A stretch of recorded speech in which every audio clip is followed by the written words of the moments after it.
and it's not really doing much else, but it's a very important body. Without skin, where would we be? But basically, the skin is also things like the face. It rules the throat, so hence communication issues. It rules parts of the body that are connected with thought, or especially with discriminative thought. And what I mean by that is essentially being able to differentiate fine points in an argument. So if somebody comes up to you, you'll have a lot of people essentially arguing fine points or delaying things because fine issues are not being resolved. So that's another kind of a burdensome part of Mercury retrograde. It's very, very legalistic. It's very, very tight. It likes all the details buttoned down. And usually if there's some kind of an obstruction in communications, is caused by Mercury retrograde. Not always, because we do have other planets or other combinations which cause that. But especially if it's logical communication or rational communication. And again, it's going to depend on your rising sign, especially people who are rising or sun sign, especially people with sun in Gemini or sun in Virgo would be more sensitive to this particular transit. And also people with Cancer rising will also be very sensitive to this particular transit, Capricorn rising or Capricorn sun. And the main reason for that is because essentially the transit's starting in the Vedic sign of Cancer, and it's going backwards into Gemini. So it'll be back in its own sign again, so it won't be quite so bad. And for about 3 weeks, there'll be communication issues. Now, Mercury retrograde is also considered not to be a good time to buy large purchases or sign contracts. So if you're trying to buy a house, it's generally recommended you not sign the agreement during a Mercury retrograde, or you not sign an agreement for any large purchase during a Mercury retrograde, or not agree to any large work topic. Mercury is essentially the planet of work or career connected in Vedic in Indian astrology, especially in one primary book, the Brihaparashara or Shastra. Other books ascribe other planets to it, but from my experience, Mercury tends to work the best. So essentially, Mercury is work related, so this can be minor setbacks at work, there can be problems at work. This can happen even a little bit before the Mercury retrograde period occurs. So Mercury's connected with all of these things. The upside to Mercury retrograde is it gives you time to reflect on what you've done in your life, to reflect on how you can improve yourself, to reflect on how you can improve your skin. I found myself this morning watching videos on acupressure and also on ways to make the person look healthier naturally. And a variety of those things, and those were all skin-related issues, and I was trying to figure out ways I could make myself maybe look a little bit better or maybe communicate a little bit better, those kinds of things. So it's a great period for self-improvement or self-study or correction of bad mistakes. Excellent time actually to give up smoking. So breaking any kinds of bad habits, terrific. That's what you do during a Mercury retrograde period. You don't take up any new habits because those are going to be detrimental to your health. But in terms of like quitting things or trying to get rid of bad habits, excellent time for doing that. Now Mercury retrograde, again, so you don't sign contracts.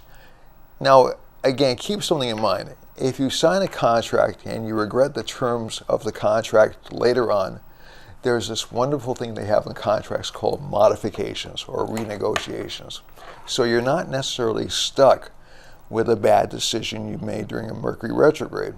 As a matter of fact, sometimes Mercury retrogrades can give you bargains in certain purchases. So it's a good time to look for bargains in stores. Stores may have made a mistake. They may have marked things down.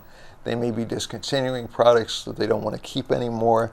So that's an excellent time to shop and to buy things that you again, we're not talking about major purchases, so I'm not talking about going out and buying, let's say, a car during a Mercury retrograde, but and also electronics are kind of ruled out, but clothes are usually a good Mercury retrograde purchase.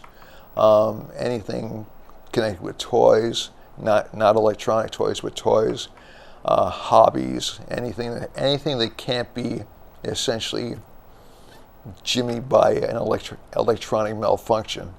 So those tend to be good purchases during a Mercury retrograde. Now, the other thing that we get into is, along with Mercury being retrograde, we also have two other really important planets that are retrograde at the same time Mercury is retrograde right now, and that is Jupiter and Saturn are also retrograde. They've been retrograde for a couple of months now. And I was having a conversation with with a person I know yesterday, and this person said they just felt blocked in terms of being able to move forward or getting new things rolling. And I said, well, that's mainly because you have Saturn retrograde very close to Ketu. So for certain rising signs, Saturn tends to be an extremely important planet. It tends to govern over effort and making things happen. If Saturn's with Ketu, what happens is Ketu is sort of like this black hole in the chart. So things disappear. It's considered a thief in Vedic astrology.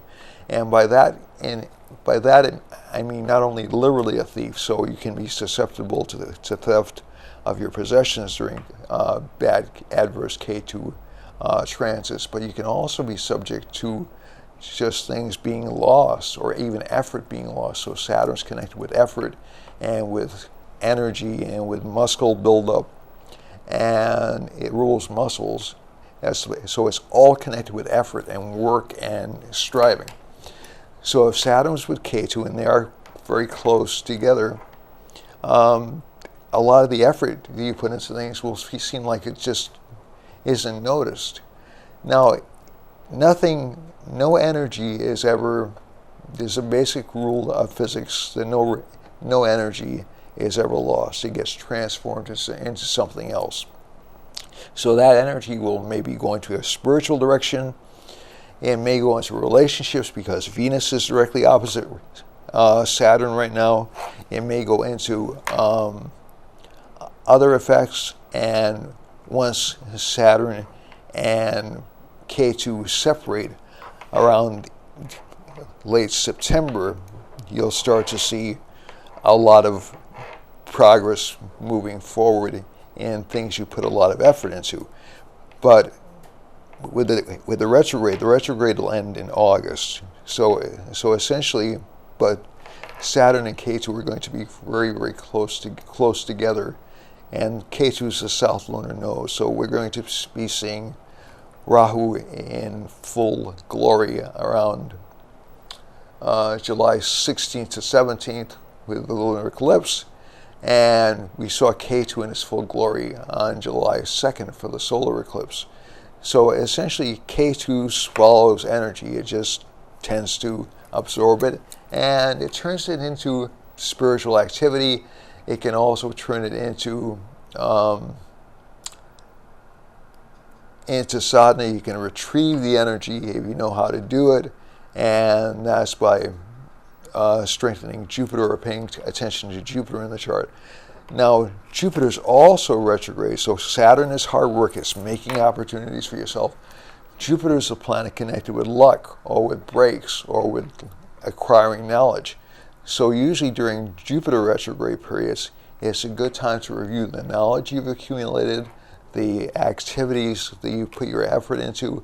It's a good time to reassess your educational direction, even your life aspiration direction, figure out what you're going to do with the next 9 months or so of your life, especially in terms of career development and career access. So essentially, these opportunities give you a chance to re-examine your life. The large outer planet retrogrades tend to be really useful for setting large directions or for thinking about and planning large directions. And they also give what I like to call multiple chances to get things right.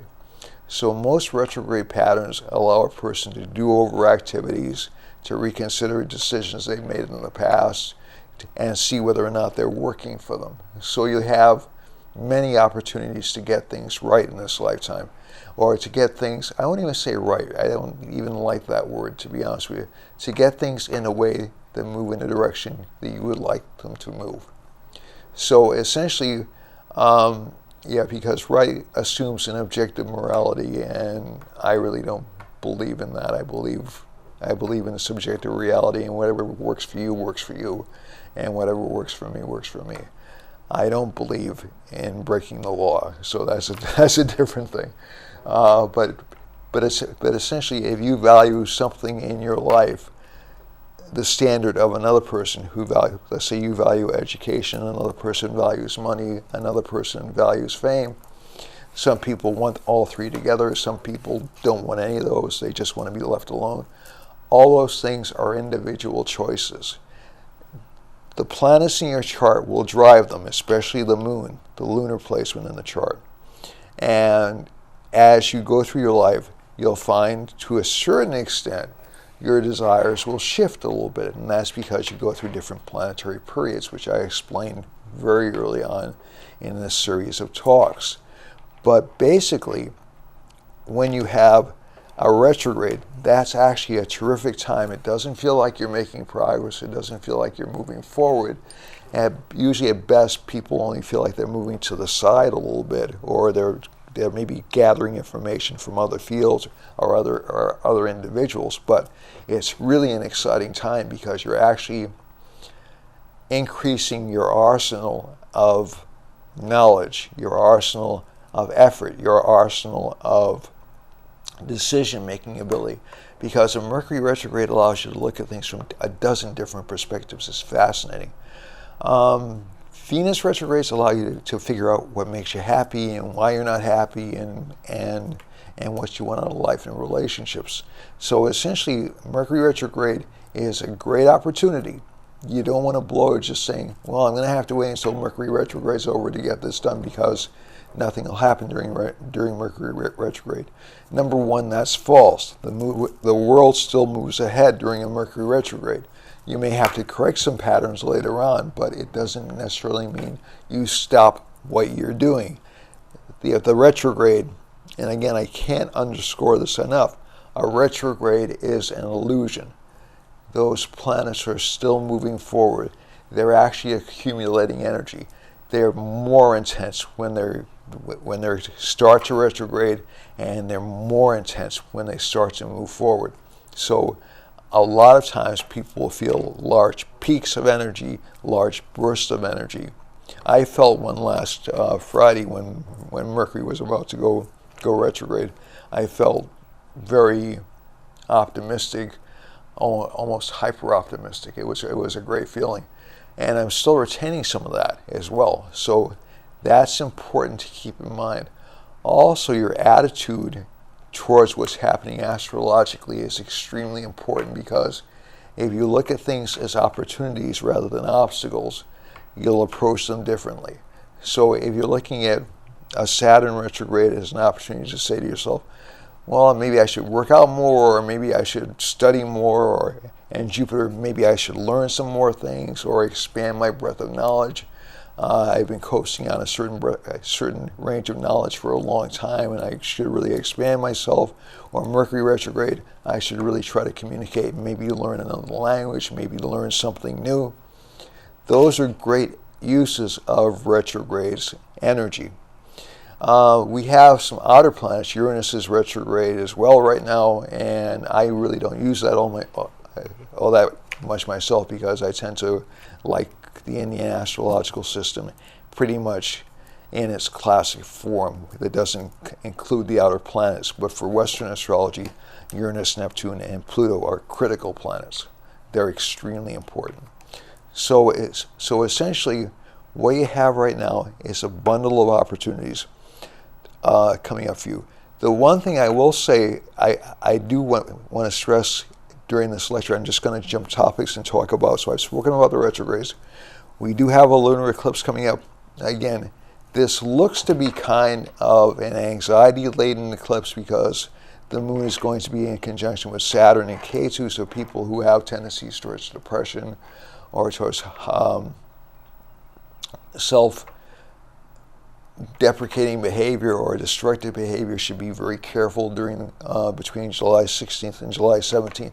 Not because they're going to do anything stupid to themselves, but just because there'll be a tendency to be down, to take refuge in alcohol or other substances. And it's really not that great an idea to do. It's going to be what's called a full moon. The Hindus call it a Purnima moon. So it's actually a very auspicious time for blasting out bad habits, getting rid of enemies, facing a reality. When the moon hits Saturn, you're faced with the limitations that are encountering you, but that's good because if you know what your limitations are, you know ways to get around them and which ways and which sacrifices you are willing to make and which sacrifices you are not willing to make to get around your limitations. So that's a good thing.